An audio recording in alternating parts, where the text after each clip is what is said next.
So ayun mga tol, nandito na tayo sa Swabe Works. So ayun mga tol, bumigay na yung isang heat gun. Eh Sir JR bumili ng bago. Ayun mga tol, tapos ay kabit yung lens.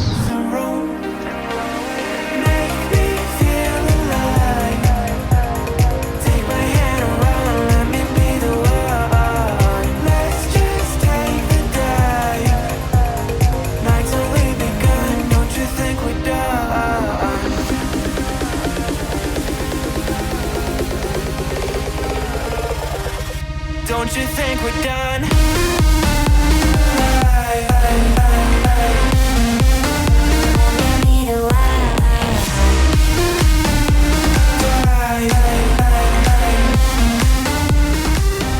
Don't you think we're done?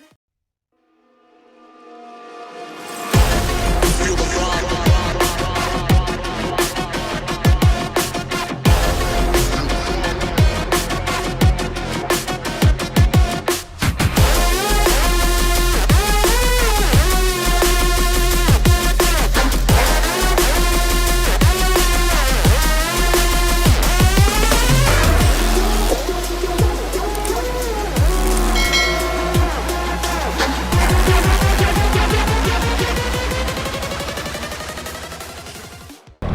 What is up sa inyo mga tol? Hi! So sa pag-vlog din. Ay, last vlog ko parang 2 weeks ago. So medyo nabisi-bisihan lang tayo ng konti. May mga bagay tayong dapat tayo focus. Nakapag-vlog na naman tayo ngayong araw na to. And nakita nyo sa first part ng video na to, diba? So deserve naman siguro ni Click, deserve ng motor ko ay isang konting makeover, diba? Konting makeover. So ayun, papunta na ako doon sa shop na pinagpagawan ko ng ilaw ko. Of course, kanila Sir JR Risco Swabe Works. Diba? Lumipat na kasi sila dito sa may Roosevelt. So parang feeling ko mas malapit sa akin. So ayun, tara, samahan niyo ako. And muling panoorin ang weekly vlogs.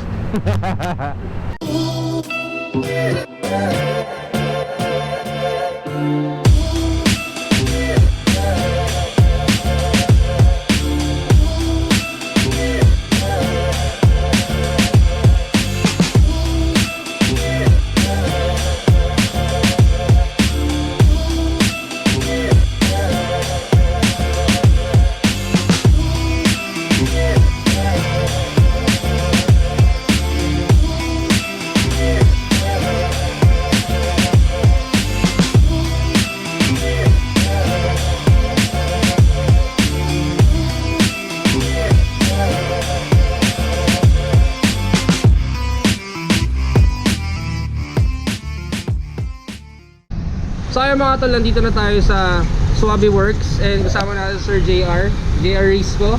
So ayan, please subscribe din sa kanyang YouTube channel syempre. So ang papagawa natin ngayon is running light. So sa dami ng piniem ko, siya lang yung nag-reply na yes, meron silang heat gun. Yan. Medyo mas mataas na siya. Huwag ka magdala sir, naka-wide naman to eh. So yan, siguro mga ganda lang dito. Ayan, so ayan, nauumpisa na sir. Ano pangalan nung gagawa nung RJ, si RJ yung gagawa. Daw ayun no, J. Yan, so siya gagawa nung project na yan. Dapat last week pa yan eh, pero nag super fail ako. So yun, buti na lang dito sila. And sana sa lahat ng shop meron kayong mga heat gun syempre, para kung sino may kailangan, di ba? So kung pupunta kayo sa channel ni Sir, marami kayong matututunan. And yung mga simpleng problema kagaya sa mga click, sa mga game changer. Definitely may resolution na sila doon. So yun, maraming salamat kay sir kasi nag-reply siya na meron sila dito. Kung hindi sa kanya, wala yung project na to. Ongoing 3 weeks, walang content. Months. Kailan ba huling content mo? October yata. October. Wow, kumikita na talaga sa YouTube. So ayun, tingnan natin kung anong gagawin sa click natin. So balikan ko kayo.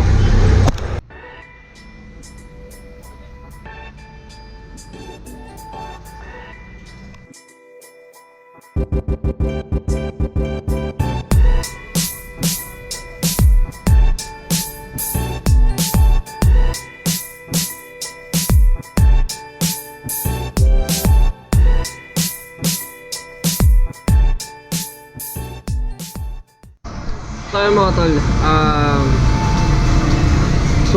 medyo sumuko ng konti yung yung heat gun. Ayan o.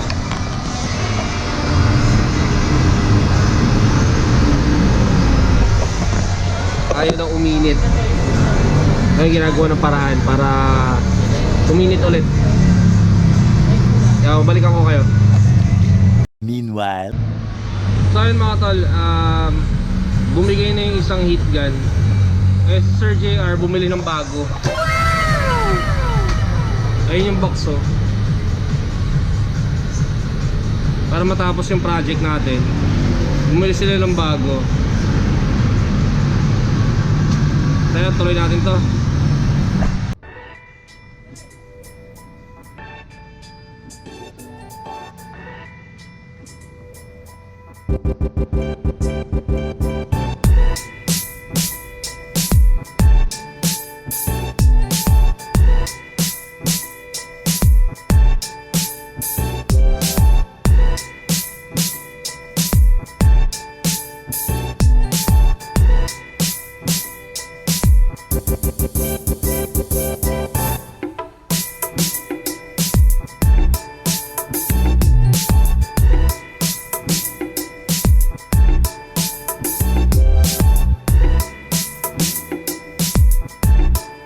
So ayun mga tol, tapos na tayo. Inabot tayo ng anong oras na boss? Quarter to 11. Kasi nagkaroon lang na aberya yung yung heat gun. Yun, hindi na siya uminit, nag-overheat yung heat gun. So Overuse na. overuse na. So matagal na siguro nila ginagamit nila sir. So yan, maraming salamat kay Sir JR. And yun, nagawa na yung click and nagustuhan ko naman yung resulta. Yun lang, maraming maingay talagang truck dito dumadaan. So, main road kasi. So yun, babalik ako next time kung may gusto pa akong pa-install. Syempre, reviews pa more sa sa mga videos niya. And yun sir, gawa ka na ng video mo, next video. 6 months ago yung last upload mo. 6 months ago na pala. 6 months ago na. So yun, so doon ako mag-outro. Bali, doon ako mag-outro sa daan. And yun, pakita ko muna sa inyo yung resulta.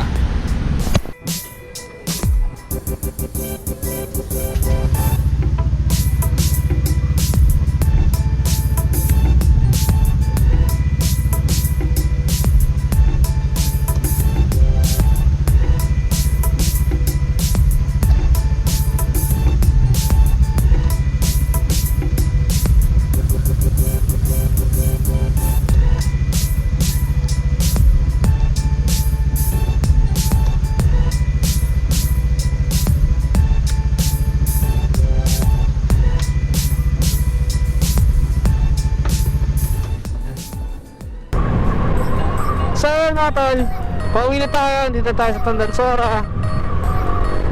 Medyo traffic sa EDSA, kaya hindi ako doon nag-outro.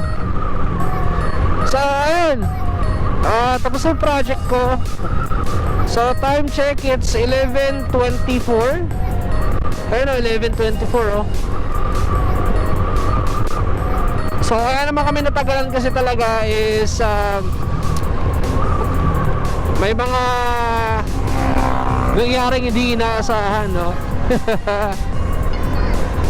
So let's say for example, yung heat gun.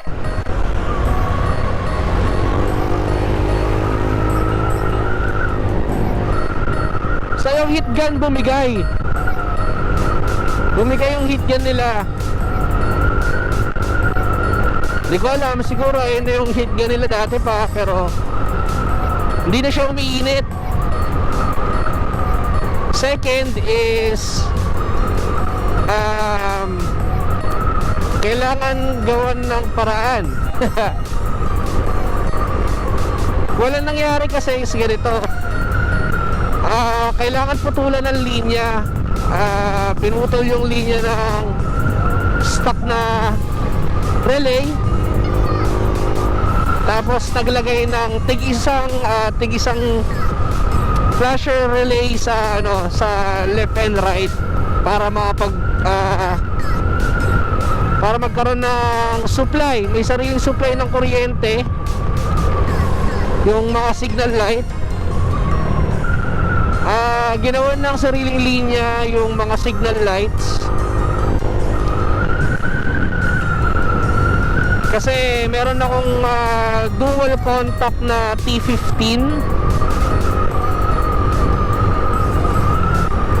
Tapos may stock light ako, or may ano yun, yung headlight, yung park light, ano pa ba, yun lang. So ginawa nila ng sariling linya yung yung signal lights ko, tsaka yung running light, ginawa nila ng sariling linya. So ayun, okay naman na siya. So siguro para sa akin X lang yung part na nagputol ng wire sa harness. Pero wala akong magagawa sa parting yun kasi unang-una part ng modification yan,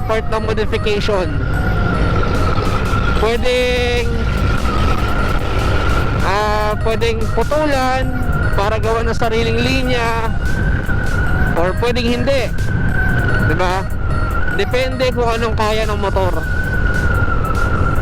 So just so happen na sa akin is kailangan putulan at gawa ng linya, sariling linya.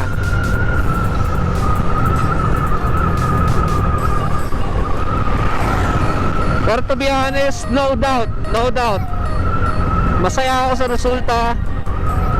And yun, maraming shoutout sa Swabe Works. Napaka-swabe niya talaga. And yun, hanggang dito na lang guys. Kung nagustuhan niyo itong video na to, please do like and subscribe. And don't forget to hit that notification bell para updated kayo sa mga susunod na videos ko.